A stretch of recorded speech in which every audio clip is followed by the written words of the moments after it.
Our guest this week is Carole Stevens Bibisi, artist, author, and entertainer. She comes to us from New Zealand but now resides with her husband in Bradenton, Florida. As an artist myself, I find the hardest thing about the business is developing a unique style. Your work is so clean and genuine. You have such a novel style. Did it grow naturally or did you settle into it? Wow. It was an interesting concept that I sat down and started to work from what I loved as a kid, which was simply having a lovely black and white line drawing to colour in. Here they say just colour it. If it's a strong, beautiful black line, I would love to colour that, but not in a flat colour, with shading that I learned, in college when I was in the art college. So I think it just more or less comes through me, and I am really inspired by stained glass windows and the lovely old churches in England, and we have a lot of them in New Zealand. They just thrill me with the colour. It's a celebration of colour. I love it. I think the fun of living in this time period is we have so many visuals that are backlit. Yeah. Our computers, all the pictures that we do on our computers are backlit. And of course, stained glass work is backlit. Interesting. I think that's what adds such vibrance to it. But you somehow managed to get that down on paper. Yeah, it's a sense of the colour popping, as we say. So the harder I press and work in circles over a stippled effect on the art paper, the harder I press, the more intense the colour. But that's right, yeah, I do like it to pop. And when you get something printed, the printing drops down the colour. So I don't like that. I want to always go back to concept colour. So I will 9 times out of 10 take a print and redo it, bring it back to its concept colour. Mm-hmm. Yeah. I've noticed too, as an illustrator, I've illustrated books for other people. A recent experience was I gave them all the illustrations on a CD, but then they went on without me. When I saw the finished book, the colors are so different from what they were intended that I realize now that when I work with an author in the future, I'm going to have to be there prior to the printing. Absolutely. And that's your input, your concept is important. So it's as much as taking somebody's sentence and changing it. It feels like that. It's very close to your heart. Yes. And when I did my first book, I sent the scans to the guy in Seattle. Then I worked very closely with an art director to pull all those colours back to original. Mm-hmm. And we were on the phone daily to get it right. And you can't always tell from what is on the screen in front of you. That's different than what's on the jolly paper. Exactly, yeah, because the screen, again, is backlit. So frustrating. I knew an artist in Charleston that had done a coffee table book of pictures from the Ace Basin. They were photographs. He had his book done in China. He went to China and stood over them while they did this because he wanted to make sure that those colors were correct. This is how important it is. People don't realize how difficult it is. Any kind of art, you think about back when they used to pull the prints and use, the 4 layers. I did that when I was in college. It's a nightmare. I said, this is too much trouble. I don't want to do this kind of art. I'm sure in another lifetime I did all this prior to the printing press, and I worked with silver and gold, literally. Ooh. That's the feeling I have. Illumination writing monk. Mm-hmm. And when I looked at this, and someone said that to me yesterday at the art centre, mm-hmm. and she lives just around the corner in Illumination Drive. Oh, uh-huh. Yeah, and she came up and she spoke to me and she said, I see your work. Have you ever wondered why you do things in borders? And I went, yeah, I have. And she told me she could see this. Illumination writing monks. Yes. And we literally, I went back and Google searched it. It was fascinating. Oh, yeah. I did some illumination when I was just starting out some years ago. What I did was I did it all on transparencies. Yeah. I was so afraid I would make a mistake. Once I'd get something right, Yeah. it was a layer, and I would set it aside. And the next one that was right became the next layer. I ran across that just the other day, and I thought, oh my gosh, I'd forgotten all about that. Yeah. But the picture's not together until you get all the layers together. And that's a good way of working it. Like, that's the way I do it too. It's like tracing paper. And then you can move it around and you can do stuff. Whereas if you start with the artwork in front of you, you're going to end up erasing, rubbing here and rubbing there. It's just going to be a mess. Right. And I learned the hard way because I actually studied lettering and design in college and landscape painting. I don't do that now. You're not a landscape painter. No, but I did a few, and Mum is still trying to track them down. She said I used to do good snow scenes. Yeah, well, there was a lot of snow around. I just could feel this, Put some see color the in that snow. Yeah, but lettering and design, I'm still so grateful that all of that training, because I still use it. I do stuff by hand. And that sign at the ABC at the Art Centre, she said, oh, here's a pen, do a sign. I went, okay, here's a skinny little stick of a pen, and you're trying to make it look thick and bright. Rich. You can't do stick figures when you can draw real figures. Yeah, exactly. Yeah. It's kind of like the comedian. The fella comes up with the microphone, sticks it in his face, and says, Joe, say something funny. Yeah. I notice even the blouse you have on is reminiscent of your artwork. Very multicolored, different layers, lots of texture. Well, this is an expression. I'm a living, walking work of art. I'll play up the good points and I'll play down the not so good points. And when I got dressed this morning, I started putting on a leopard skin top, and then I virtually heard you saying you've got your artwork on your shirt. And I thought, okay, I better wear something, because I knew you were going to say this. Something it was more just colorful. Yeah. It's like a trademark with you almost. Inside each one of us, who doesn't love rainbows? Oh, yeah. And inside each one of us, in our chakra energy centers, from here to the lower chakra, it's a rainbow. It actually lines up with the rainbow colors. And as I said before, my name was Gray, and I lived in Brown Street, and grey skies. All I wanted was the warmth of the sun and colors. I just love nature, feel uplifted. And people will say to me, wow, your work makes me feel good, because it's joyful interpretation.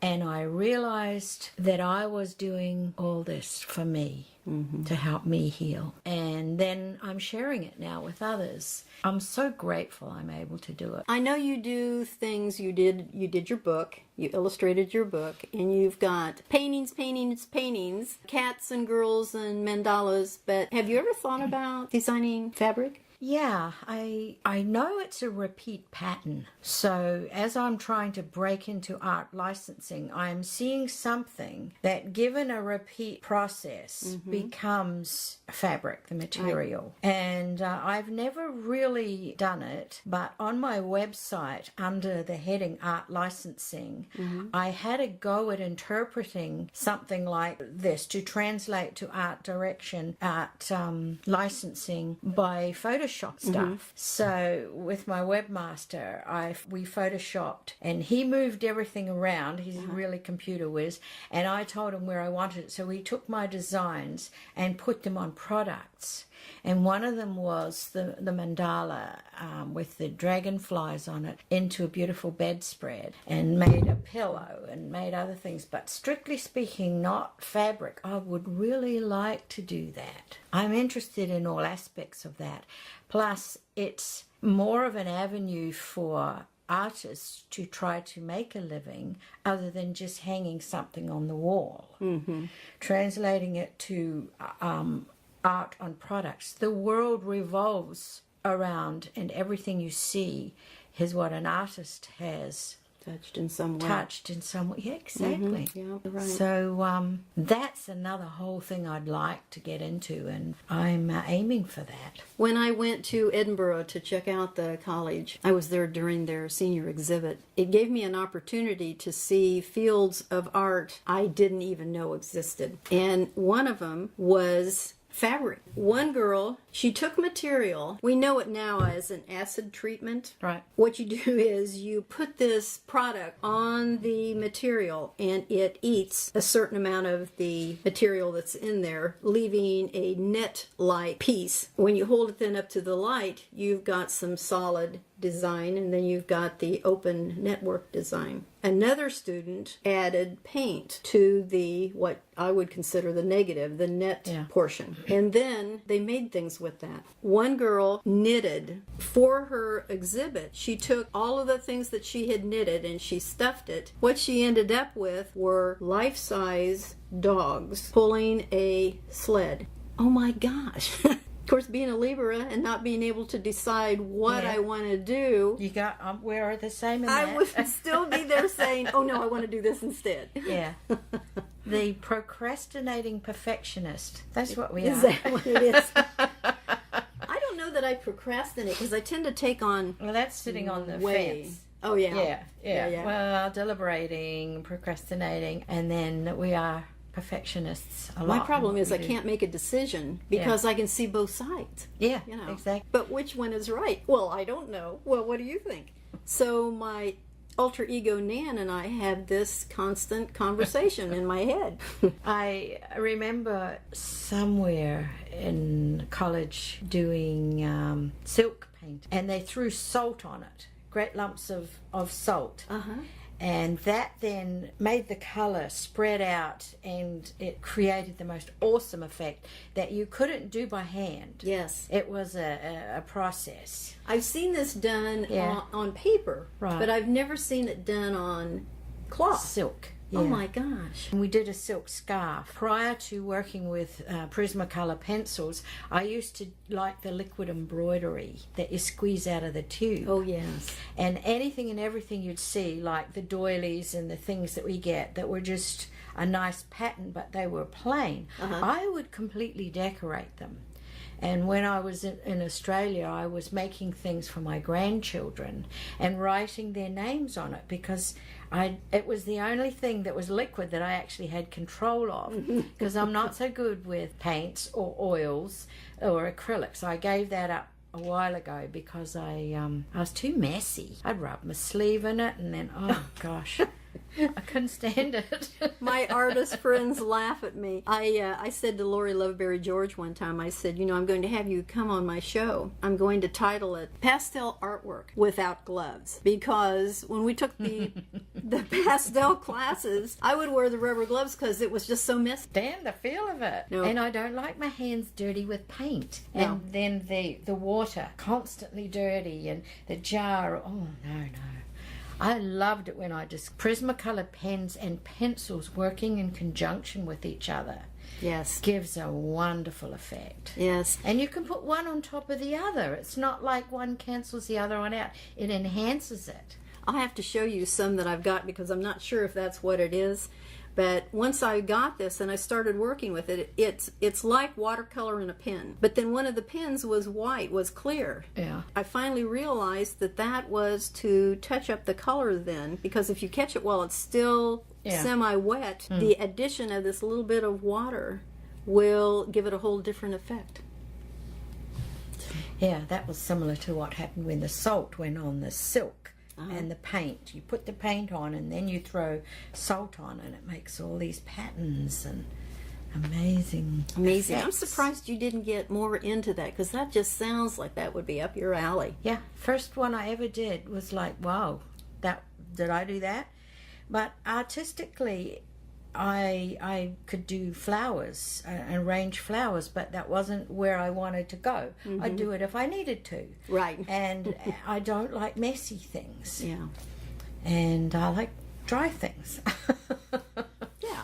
The coloured pencils have wax in them, and so it creates a nice smoothness that you can work with. albeit when It feels nicer too. Yes, Yeah. it feels good. No, I mean fills the paper. Yeah, Fills the little. yeah, and it's smoother. But when the guy goes to make a print of it, then often you've got to be careful to not get the angle where you see the shine.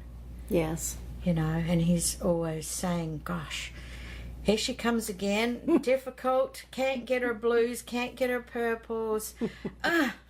You know, like I walk in the door, here comes trouble. She wants a rainbow that looks like a rainbow. Perfect. And they laugh. We print a lot of our stuff ourselves now, but bigger things, you know. Yeah, yeah. Now your works are all pretty good size. Is the original large and then you scale down, or? The original was very small, around about 12 by 12 was what I started with the mandalas, simply because I didn't have anything more than a student's desk to work off. Yeah.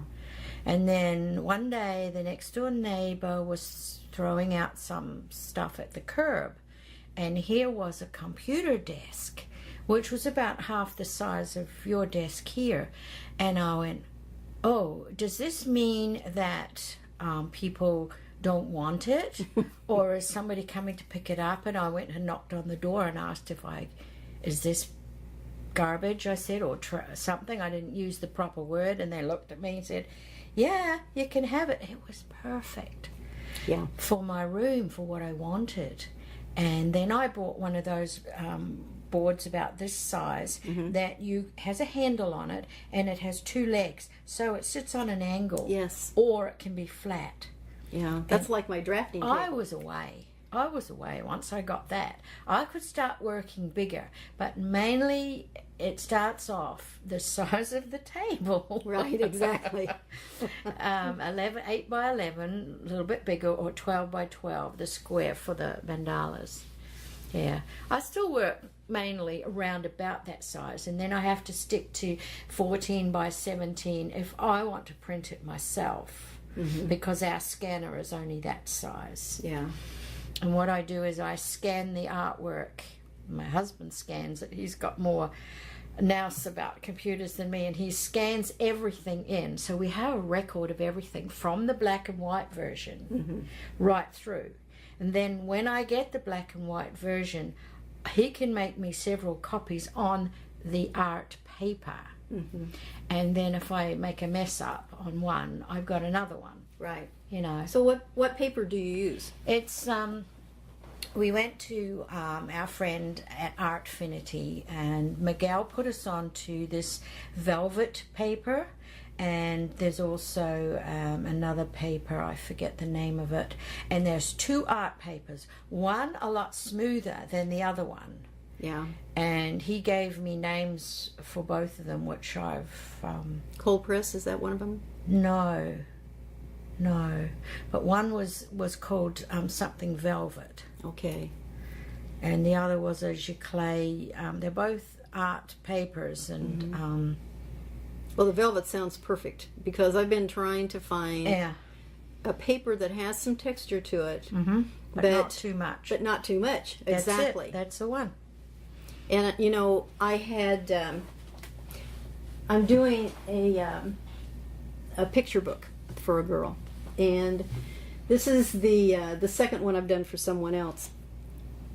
And I wanted to get all the colors identical. I had to really focus on the colors because the story is about a green dog at a ballpark. So that means you've got green dog, green grass, green trees, green bushes, green leaves. And I'm thinking, oh my gosh.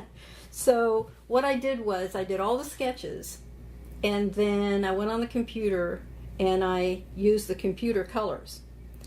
Now what I've done is I've had this run off, but it's not run off on the paper I want, because now I'll go in and I'll add the highlights and the shading and so forth. The paper makes a huge difference. Oh, it does. And if I make a print on my machine at home on a photo paper, man, the colors pop, and I'm happy. Yeah. You know, and people like it, although it's the cheaper version of art print per se. People like it because it resonates in a sense of it jumps out at you. Yes. And the other soaks up the color. Yeah. Uses up a lot more of your color, and it soaks it into the paper. And it doesn't therefore look so bright. Yeah. My initial sketches are done on just a 20-pound regular inkjet paper. But then I'll go through a whole ream doing a picture book. So when I get everything finalized and how I want it, I still haven't been able to master getting the colors just perfect. So. Well, with the color pencil, there's layers and layers. And then there's the blender pencil. Yes. And that's really good. I like that one. And I use a Japanese Zig marker, Z-I-G, and it doesn't, the Prismacolors, it doesn't bleed, the black doesn't bleed into the color. And that's really important. That is important. Took me a while to find the exact one. You just can't use a Sharpie or something like that. Yeah. You know, and they stink like, make you go crazy. So I found this marker, and it has two ends, light, very fine, and a thicker one. Yes. So I end up putting, getting a new one when I start off on a new piece, because it needs to have a certain point on it, not worn down too much. But it's beautiful, and I like just doing a whole line and then lift.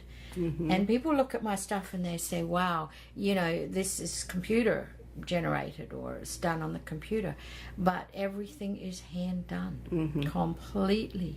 People hand ask me done. if my work is digital. And I can't say no, because I do use the computer, but I use the computer to rearrange things. Everything I do is individually drawn. And then even on the computer, they're individually there, so that I can, you know, determine who I want in the foreground, who I want in the background, and I'm too lazy to be doing this over and over and we find over the short, like they used to. quick ways of doing things. Yeah. Yeah, I enjoy it. I really do. And enlarging and reducing I can also do on my... but I only know so much, and I don't like the computer, so I stay away from it, except when I have to be... Something about the energy zaps me. So, do you have anything coming up that you want to end the show with?